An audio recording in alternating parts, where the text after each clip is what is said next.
Tom held his 8-year-old daughter in his arms as he gently cleaned her body while fighting back his tears. "You left too soon. How do I live without you?" he cried. "Jeni, Daddy is here. Daddy is here. Answer me, darling," he pleaded, but there was total silence. It finally began to dawn on him that his little angel was truly gone, but just as he poured water on her hair, he suddenly noticed something shocking that made him freeze. It was so terrifying that he almost took to his heels.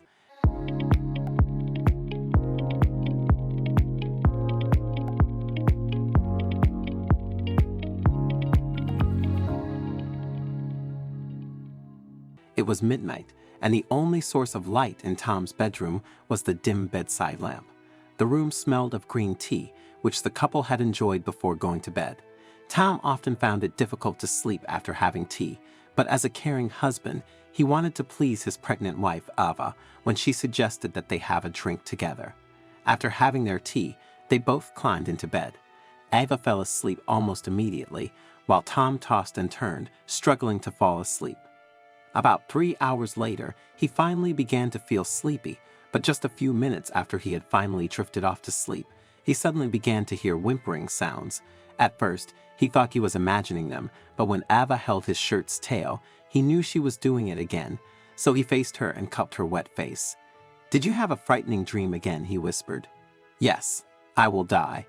I won't get to raise our daughter. I have seen it in the dream," Ava cried. "It's just a dream. That will never happen. I won't let anything bad happen to you. I will protect you at all costs," Tom assured her. "Then why do I keep having the dream every night? It feels so real. I will die." Ava wept harder. Then she held Tom's hand and asked him to promise her that he would protect their unborn daughter at all costs. But Tom tried to stop her from being silly. "I promise you that we will take care of her together," he said and wrapped his arms around her. A few minutes later, he heard her snoring mildly, and a smile played on his lips. Tom felt so lucky and happy that he was married to the woman of his dreams. The couple had been through a lot, yet their love only grew stronger. They got married in their early 20s and had to wait 10 years before Ava finally conceived. The rest of the pregnancy was smooth, and when the due date was about 3 months away, the couple began to make the necessary preparations. They lived in a small village where everyone knew each other and was always willing to help, so the neighbors also brought baby items for Ava. Unfortunately, about 7 weeks before Ava's due date, her water suddenly broke, and she was rushed to the local maternity center. She had prolonged labor, and to make matters worse, her blood pressure immediately shot up. While on the birthing bed, Ava kept screaming, "It's happening again, just like I saw it in my dream. Everything is happening." The nurse tried to calm her down, but she kept panting, worsening her condition. The nurses soon discovered that she had obstructed labor, and although they managed to safely deliver the baby, they couldn't save Ava, who suddenly suffered cardiac arrest as well as postpartum hemorrhage some hours after giving birth to her daughter. Words would fail to describe how Tom felt when he learned of his wife's death, and he promised to do everything to protect their daughter, Jennifer, just like his wife had wanted. If only he knew that in 8 years, he would be planning the funeral of his beloved daughter. So what happened to the little girl? Well, keep on watching to find out. When Gloria, Jennifer's grandmother, heard about her daughter's death, she decided to move into Tom's house so she could care for her granddaughter.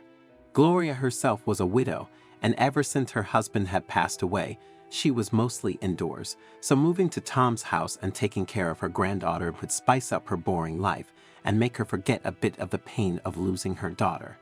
Growing up, Jennifer was a carbon copy of her late mother.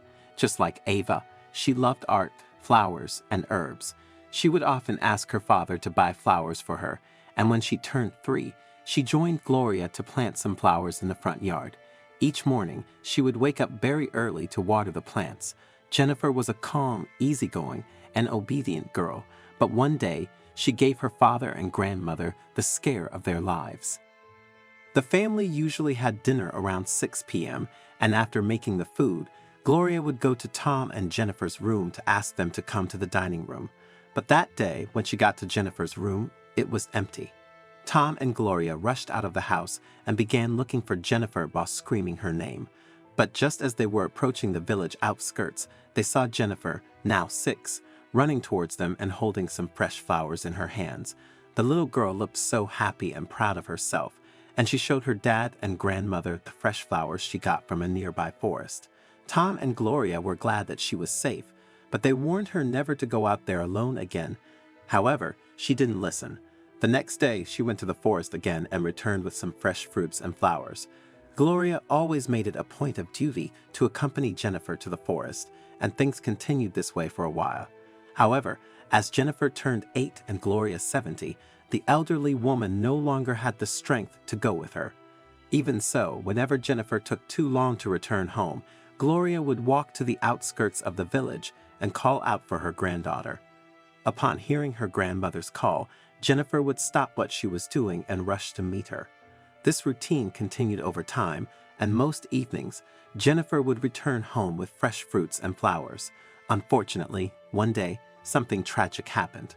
On that particular day, Gloria felt uneasy, and her instincts told her that something was wrong. Despite Jennifer being gone for only 15 minutes, Gloria rushed to the village's outskirts and started calling her granddaughter's name at the top of her voice. Shortly after, Jennifer emerged from the forest, but Gloria immediately noticed that something was amiss. Jennifer appeared pale and was not carrying any flowers.